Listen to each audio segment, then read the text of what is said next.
Buddha, or Buddha Gautama, also known as Shakyamuni Buddha, was a great spiritual master from ancient India. Born as Prince Siddhartha Gautama in 5th century BC, he would have naturally inherited the vast wealth of a kingdom. However, the prince one day left the palace in search of spiritual knowledge. After years of contemplative seeking, the Buddha attained enlightenment under the Bodhi tree. He then shared the merits of his practice by providing a method for other sentient beings to be freed from the cycle of death and rebirth. The rich treasury of Buddha's spiritual teachings on universal truths are studied and revered to this day for their deep wisdom and compassion. Today, we would like to share with you the sage teachings of the Buddha, excerpts of Chapter 4 of the Sutra of the Lotus of the Wonderful Dharma, also known as the Lotus Sutra.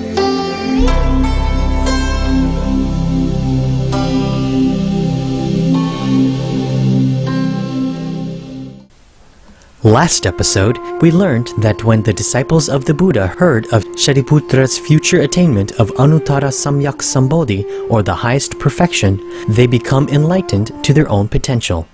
Now, in this sutra, the Buddha expounds only the one vehicle, and in the past, when in the presence of the Bodhisattvas, he disparaged the voice hearers as those who delight in a lesser doctrine, the Buddha was in fact employing the great vehicle to teach and convert us. Therefore, we say that though originally we had no mind to covet or seek such a thing, now the great treasure of the Dharma King has come to us of its own accord. It is something that the sons of the Buddha have a right to acquire, and now they have acquired all of it. In this episode, Mahakashyapa poetically retold the parable of the wealthy man's long-lost son who had degraded himself to a lowly position in life, as a way to further demonstrate his understanding of the significance of the Buddha's teaching.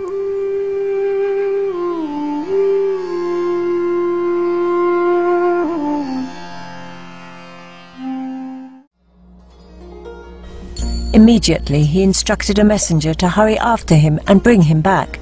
The impoverished son, crying out in terror, sank to the ground in distress. "This man has seized me and is surely going to put me to death. To think that my search for food and clothing should bring me to this." The rich man knew that his son was ignorant and self-abasing. "He will never believe my words, will never believe I am his father."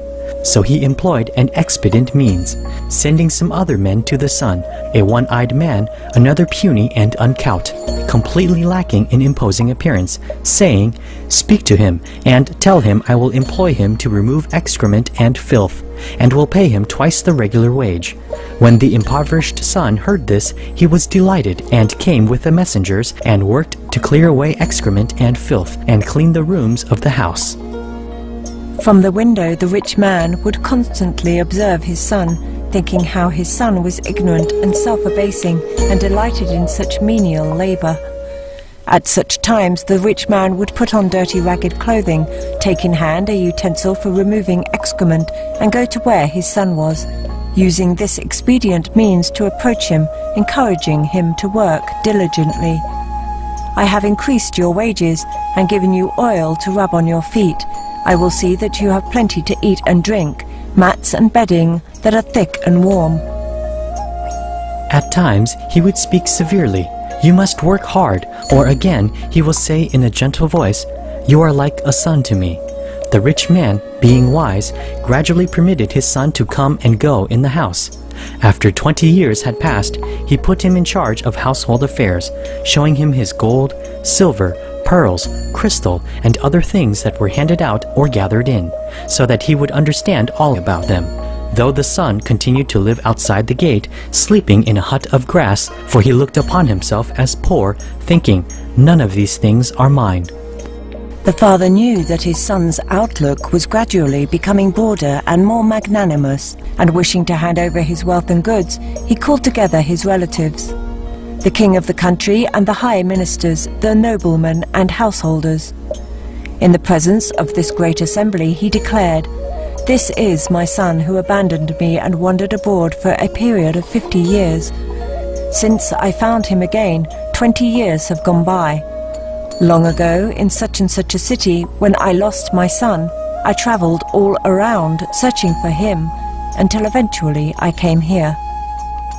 All that I possess, my house and people, I hand over entirely to him, so he may do with them as he wishes.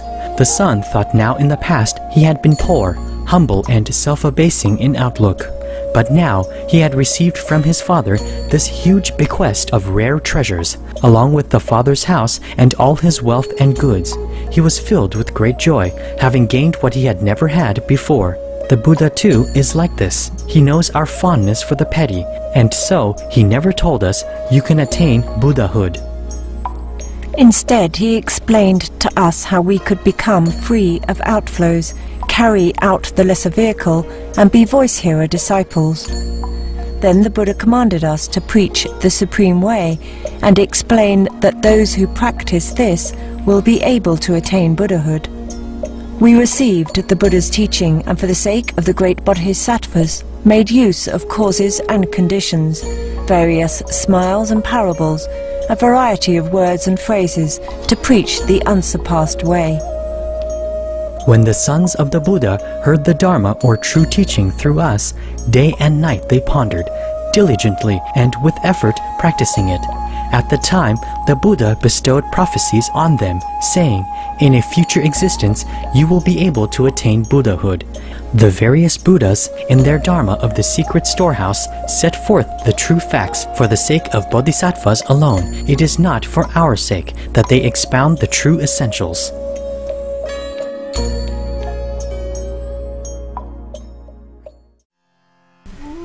The case is like that of the impoverished son who was able to approach his father. Though he knew of his father's possessions, at heart he had no longing to appropriate them.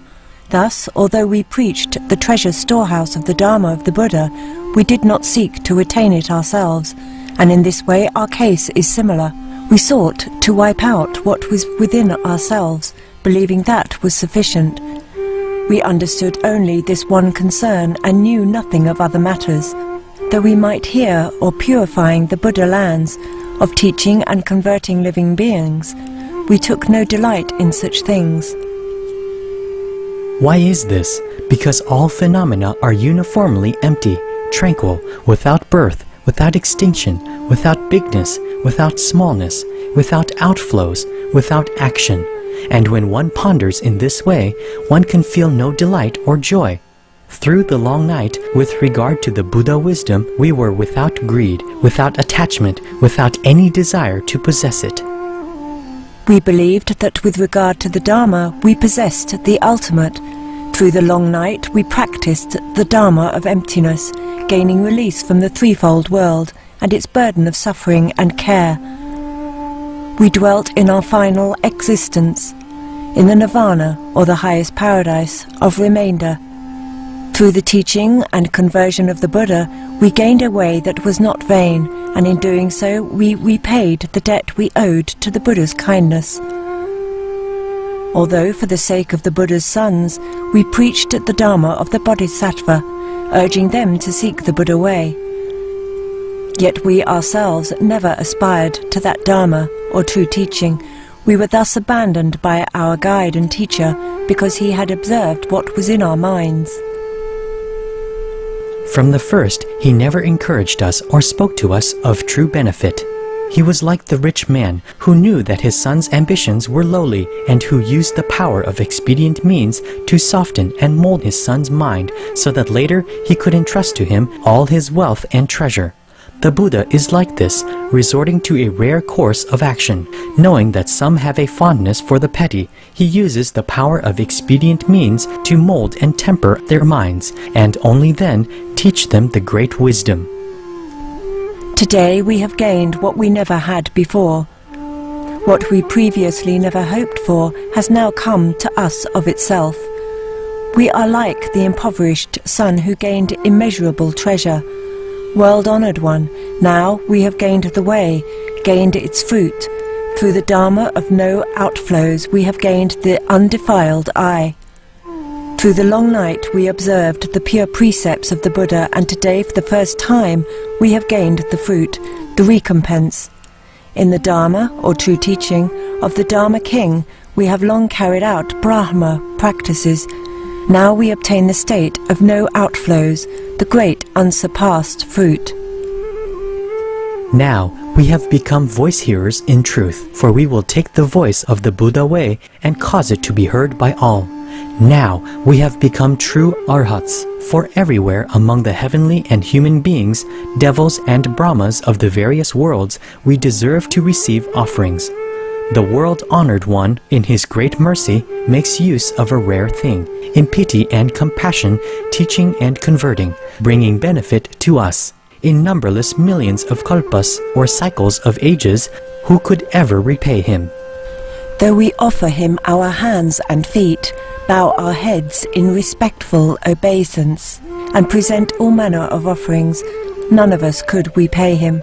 Though we lift him on the crown of our heads, bear him on our 2 shoulders, for kalpas, or cycle of ages, numerous as Ganges sands, reverence him with all our hearts. Though we come with delicate foods, with countless jewelled robes, with articles of bedding, various kinds of potions and medicines, with sandalwood and all kinds of rare gems, construct memorial towers, and spread the ground with jewelled robes. Though we were to do all this by way of offering for kalpas, or cycle of ages, numerous as Ganges sands, still we could not repay him. The Buddhas possess rarely known, immeasurable, boundless, unimaginable great transcendental powers, free of outflows, free of action. These kings of the doctrines, for the sake of the humble and lowly, exercise patience in these matters. To common mortals, attached to appearances, they preach in accordance with what is appropriate. With regard to the Dharma, or true teaching, the Buddhas are able to exercise complete freedom. They understand the various desires and joys of living beings, as well as their aims and abilities, and can adjust to what they are capable of, employing innumerable similes to expound the Dharma, or true teachings, for them. Utilizing the good roots laid down by living beings in previous existences, distinguishing between those whose roots are mature and those whose roots are not yet mature, they exercise various calculation, discriminations and perceptions, and then take the one vehicle way, and in accordance with what is appropriate, preach it as 3.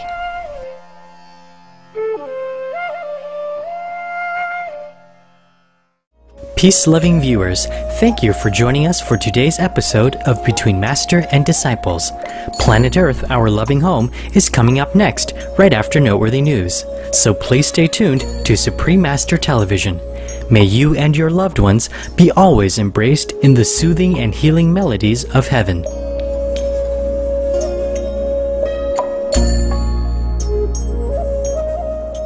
For more details, please visit www.suprememastertv.com/BMD.